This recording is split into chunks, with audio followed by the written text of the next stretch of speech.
Anyway, so just remember one thing in terms of like, before we carry on, and if you're someone who's going through something, just remember that, feelings are temporary and suicide is final. If there's anything that you will take away from what I will say today, that is it. So in regards to, people, the reason there's so much stigma around, suicide is, first of all, because there's so much myths that are going around, in regards to suicide. So a lot of people say, oh, if we talk about stigma, if we talk about suicide, it will encourage suicide. It won't. Talking about suicide actually helps to reduce the stigma, and it allows people to seek help without feeling like they're being stigmatized. There's another myth that you probably hear a lot. Suicide happens without warning.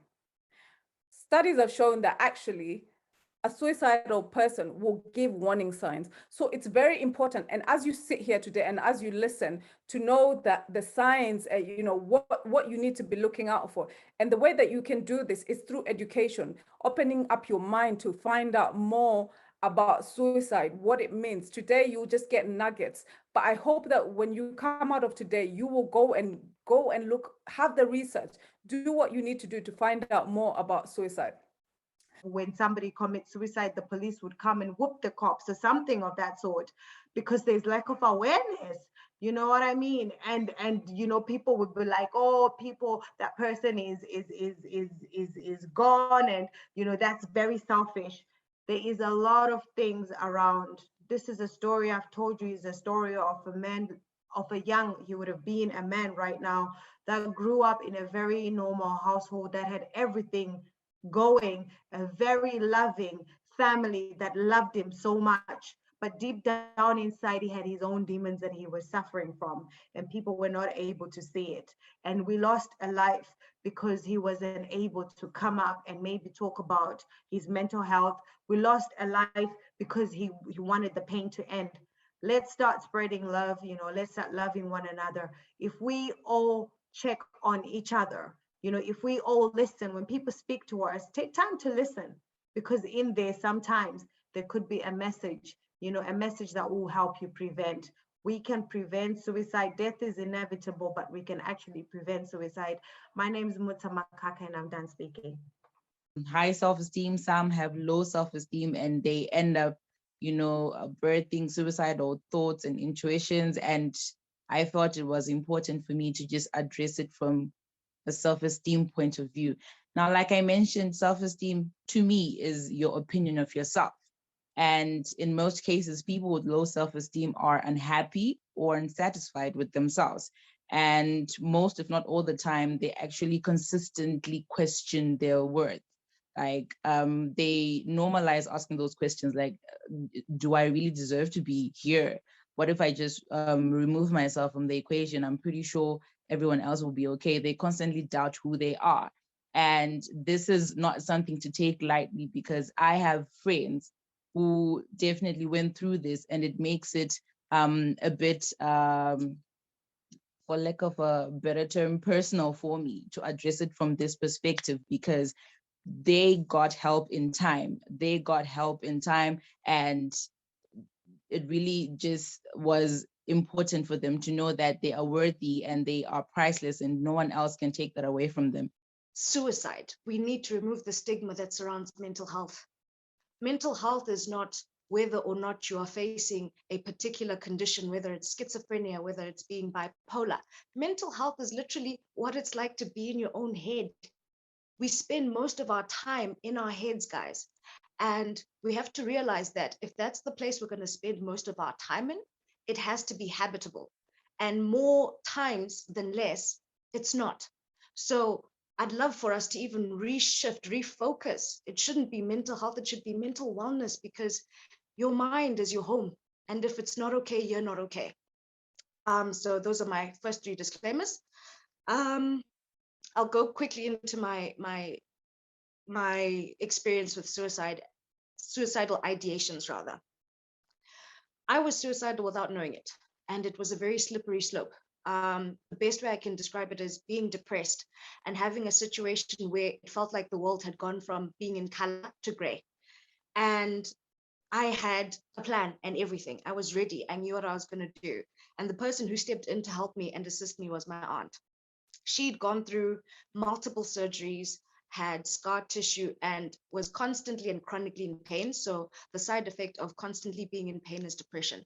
So she was able to identify the signs and symptoms within me and assist accordingly. One of the things that I learned about this is suicide, depression, anxiety, they know no race, they know no ethnicity, they know no age. Anyone can suffer from it. I was shocked to hear that an 8-year-old committed suicide about 2 months ago. And yet we've seen this also taking place in line with well-known celebrities who, as previous speakers have stated, have everything. You could have the most amazing partner, the greatest job. You could be happy and rich in quotation marks. But if your house, your home, your mind is not habitable, it's not a space for you to be in. And I had anxiety before. I think the reason why I'm so passionate about it is because number one, I had anxiety. I was also suicidal at one point in my life when I was around 12 years old. So I was really, really young. And it was a very scary time for me just because I was in a very competitive environment. I grew up in Southeast Asia, and it's very like people expect so much of you at a young age. That's why there's a term coined in Asian culture called tiger parents. My parents weren't necessarily hard on me, but it was just more on me being hard on myself, me thinking I wasn't worth anything, just like what the speakers were saying a while ago. I had that whole experience. And on top of that, I was also taking care of my brother who has autism. So I have an older brother who's 8 years older than me. My parents both work. So my mom is a doctor, my dad is a banker. So every day they work. And while figuring myself out, I also had to simultaneously look out for my brother, which wasn't a burden to me necessarily, but it was just hard. It was very hard to manage. I was very overwhelmed all the time. And I just didn't know what I was doing. I was just so lost. Own life. And when he did, a lot of things changed in his life. So that guy was me. All right. So I'm glad to be here today sharing this with you because if a miscalculation um, hadn't happened on that particular day, I wouldn't be here sharing this.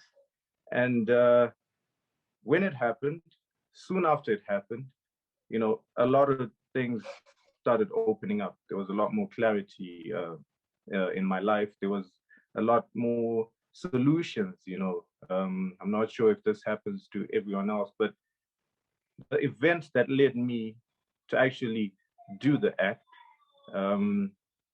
was also the event that I had so many solutions to after I failed to do what I had planned to do. And at that moment, I began to think clearer because I remember in that attempt, as I mentioned, this might be triggering. In that attempt, I remember looking down at the ground. This was pre doing what I was about to do. And it didn't look the same post doing what I tried to do. The grounds looked totally new. It seemed as if I was looking at things from a whole new light, from a whole new perspective.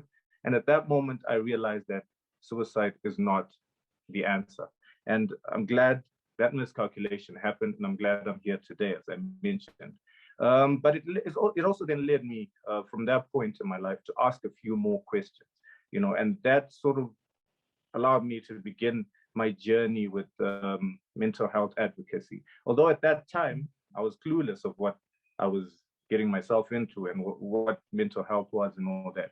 But at that time, this is when I began to ask a lot of questions and try to find out exactly what is going on. So at that moment, I remember I then decided to change